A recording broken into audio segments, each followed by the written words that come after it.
we've been members of this church for many years.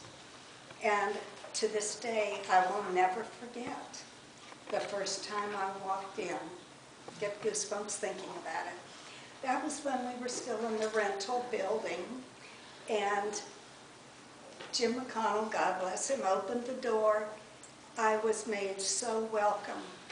And the most wonderful thing I find when we come back twice a year, I meet new people and they say they felt so welcome when they came in. So that just shows the love, the inspiration, the joy of spiritualism. No matter what occurs, we're positive. I'd like to talk to you this morning a little bit about peace.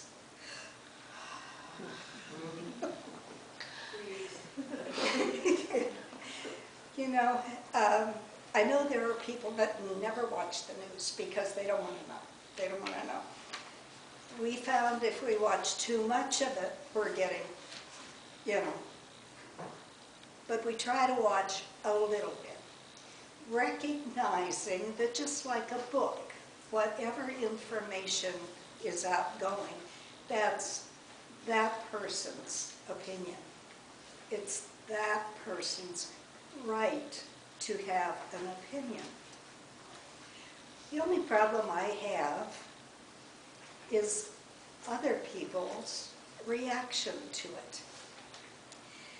Once upon a time, in a perfect world, people could have differing opinions.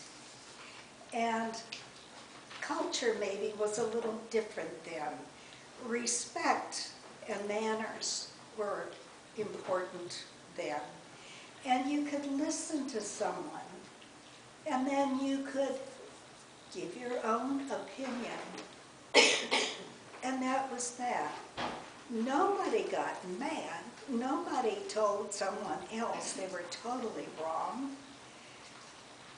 And no one had to defend to the death their own personal opinions and beliefs. My mother told me as I got into my teenage years, and God bless her, I don't know how Mommy and Daddy got through it, but Mommy always told me, don't discuss politics and don't discuss religion. You know, I was a teen, oh boy, was she right. And if you're an adult, if you've been on this earth plane a while, you probably have learned that as well. Now, we can certainly, again, express our opinion, but let us do it with balance. Let us do it with joy, because it's how we feel. But let us not get into an argument about it. Some people don't always feel that way. And when someone, in my opinion, pounces on me, adamantly, I have to change my opinion or my mind. I shut it down by saying, aren't we blessed to live in a country where we are allowed to have our own opinions? Whether it's about politics, education, religion, aren't we blessed to live in a country to be able to do that? But let us do it with peace, understanding, love, keeping an even mind. So when I talk about peace today, P, it can stand for power. And clearly a lot of people want it. Clearly a lot of people think they deserve it. And they want to be right, no matter what. They have the power, so they're going to be right. I prefer to think of peace standing for possibilities. The possibilities, the infinite choices that we have every moment of every day. If someone swerves in front of you and you have to grip the wheel and slam on brakes,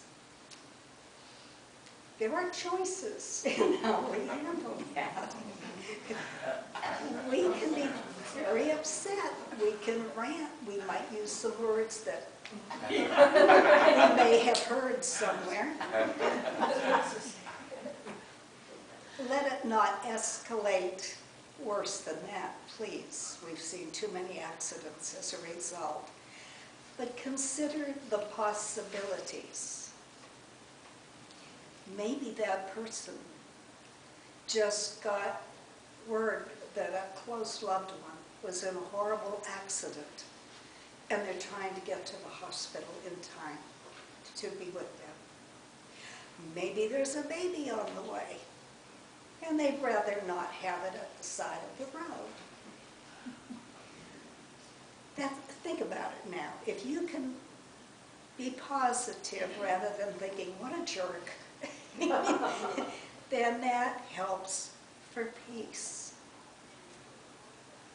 We do have possibilities. As spiritualists, we know, as our Declaration of Principles states, we do make our own happiness or unhappiness as we obey or disobey nature's physical and spiritual laws. So see, again, we do have a choice, and it behooves us to make the better choice. We don't know what anyone else is going through. If someone opens the door for you as you go into a grocery store or something, it's nice to say thank you. I appreciate that. If they walk in and let the door slam behind them, again, we never ever know what someone else is going through. Some people tell the whole world, others keep disappointment or hurt very, very close.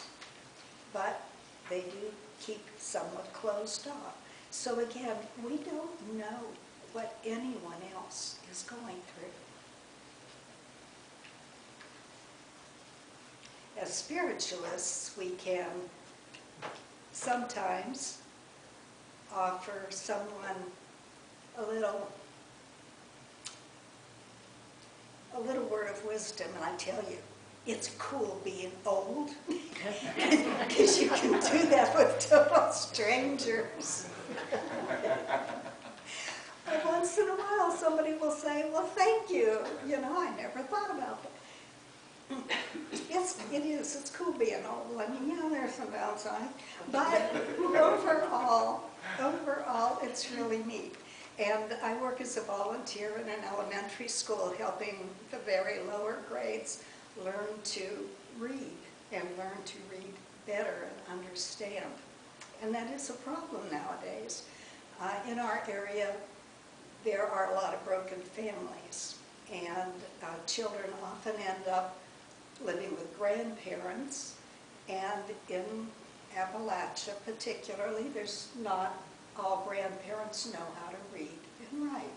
So the schools are very important, and helping those children learn is just the greatest blessing, frankly, that I have ever experienced.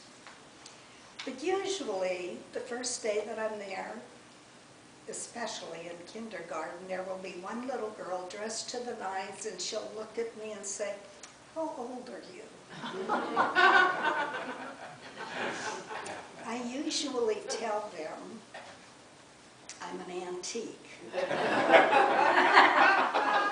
And then we get on with the lesson. So then the next time I see that little girl, they're not sure what an antique is. So I tell them it's something that's very old and very valuable. The next time, but how old are you? And now when I tell them I'm closing in quickly on 79,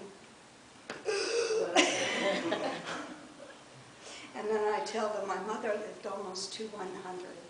And she loved life, and she loved people, and she had a very good life. And I want to be just like that. And then, oh, okay, that sounds good. Okay, after P, in the word peace, we come to E. Now, one of our pioneers, Andrew Jackson Davis, said he had a dream. Was it during meditation or during a nap? We don't know. But he said people came to him in the etheric, not in the physical, and they said, behold, here is thy magic staff. Well, if you're a hiker or a serious walker, you may walk with a walking stick just to kind of steady your way. Welcome. Take a seat wherever you like. So the magic staff, think about this under all circumstances, keep an even mind.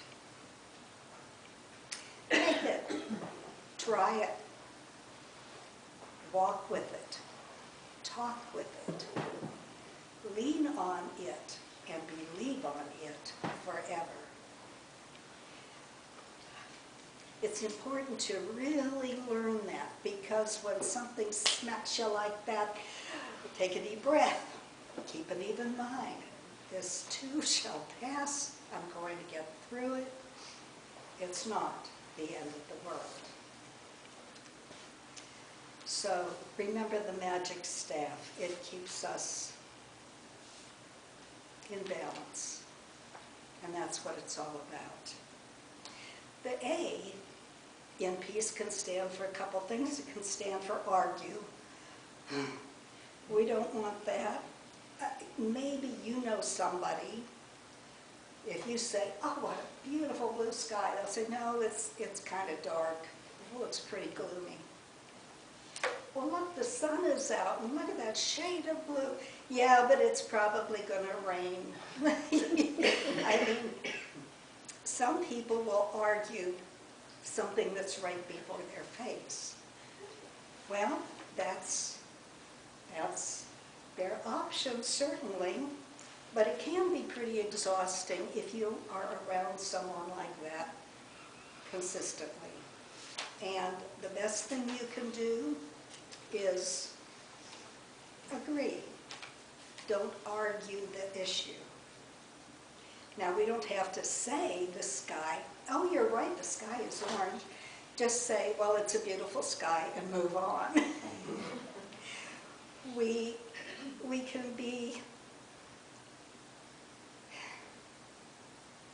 can agree to disagree, because we are all individuals.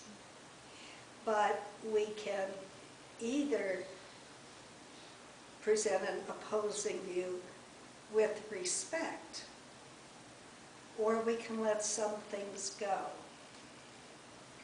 If I think the sky is a glorious blue, and someone else is quite sure it's gloomy and nasty, who am I to argue with them? Who am I to argue with them over it? That's only going to make them crankier. Then it's going to make me cranky. Balance. Balance. Again, we never know what someone else is going through. We never know how they were raised, what kind of a childhood they had, what has happened to them in life. All we can do is just flood them with love. Ask Spirit, help this person have a better life from this point on. Because we never ever know, and it's not for us to judge. Well, C, challenge. Challenge is everywhere, isn't it? It seems like the more you try to hurry to get someplace on time, you'll trip on something, you will have misplaced your keys, your hair just, for instance, isn't doing at all what you had hoped or planned. Challenges everywhere, from the teeniest, tiniest little things to really serious, unexpected ones.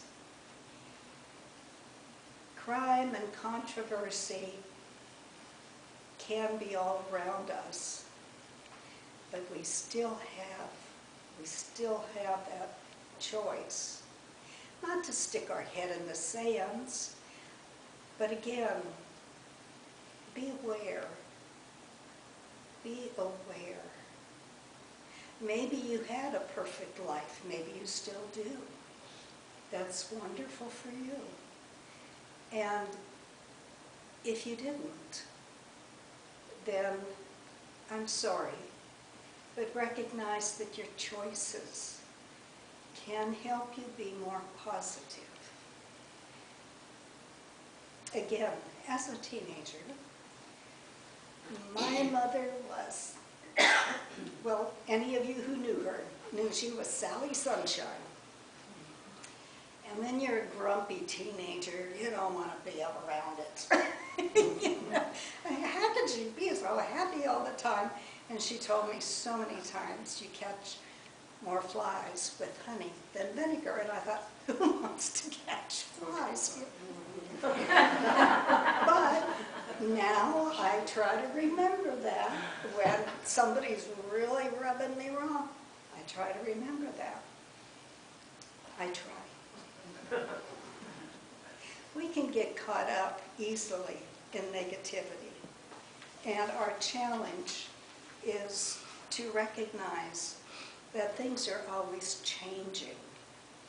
Things can change. People can change.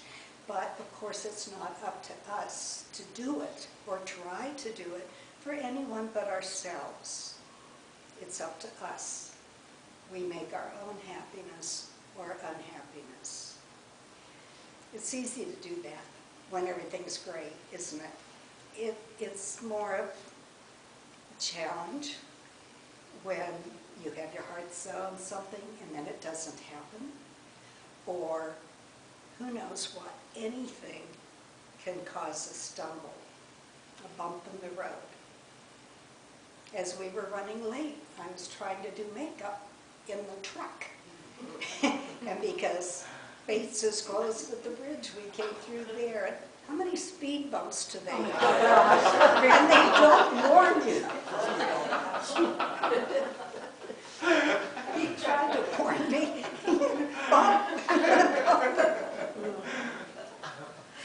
But it made us laugh too. You know, what can you do? I mean, that is our choice. We can laugh or we can get cranky about it. What's the point of getting cranky about it? Laugh. E is for emotion. When we feel something strongly, it can bring up all kinds of other memories, rather not such good ones or wonderful ones. Emotions are very fluid. They're very fluid, and we have to remember that. A friend of mine just had surgery, and she's needing painkillers, doctor's orders. And she's just so concerned because her emotions are just all over the place. And she said, I don't know what to do. They didn't warn me about this. But when she checked with the physical therapist and checked with the doctor's office, they said, it's not you. You're not going crazy. It's because of this medication. And you do need it for a short time. So she still, we saw them yesterday, and she still says, I'm just wondering if I'm ever going to feel like myself again. And I said, of course you will. The doctor said so, the physical therapist said so, and I'm saying so. Okay. Okay. But again, our emotions are everything. And they can be very fluid and very changing and very changeable. So we have to remember our emotions are ours. I don't know about you, but if you're having a bad day, how would you feel if somebody walked up and said, well, you just need to shape up, get happy? Easier said than done sometimes. But if you see something or hear something that gets you very upset, you can either get really angry about it, get agitated, let it ruin your day, or you can go within, think about that even mind, and say a prayer. You know, prayer is talking to God. Meditation, we say, is listening. And I think sometimes, oh, poor God, all this stuff. But also remember, whatever you express in your thoughts or through your mouth, this is going to be amplified in the universe. It's like going into a restaurant and thinking, oh, I hope they don't put us right by the kitchen door. The universe hears kitchen door, and that's surely where they're going to lead you to. It's important to be positive. Try to stop saying, I never. Well, yeah, chances are sometime in your life, yeah, you did. Just instantly, as soon as you recognize you're saying something that's negative, stop yourself, and you can say it out loud, up until now. It's amazing what a difference that can make. And if you get bogged down in negative thinking, remind yourself, up until now. Now I know I have spirit guides. They're not going to push me, they're not going to pull me, but they are going to be right there with me through whatever I'm going through. And that is such a comfort. Such a comfort. They are here to help guide us. They don't have a magic wand. They can't fix it for us, but they can help us through it. They rejoice when we're happy, when we have something to celebrate. They're with us if our heart is hurting. But we are never, ever alone on this earth plane. Having empathy for others, just trying to understand. We may never know what they're going through. And frankly, it's none of our business. But we can have empathy for others. So to me, peace stands for possibilities, empathy, agreement. Oh, what a word, huh? Agreement. Choices, and keeping that even mind. Love is our strength and our shield. The more we do spend time with God and with our guides, and hearing occasionally from a loved one in spirit, it is so uplifting. It is so uplifting. Our earth world can be tough. There's no question. It can be very hard sometimes. But remember, we do not walk our path alone. If you feel alone on this earth plane, if you don't feel for whatever reason that you have anyone for a close friend or anyone understands, know God is there. People who know me know I love thrift stores, and I found the most beautiful little framed picture just beautiful, hand embroidered and beaded. It was beautiful. And someone with great skills wrote in calligraphy, when you go to bed at night, turn everything over to God. He's going to be up all night anyway. Thank you so much.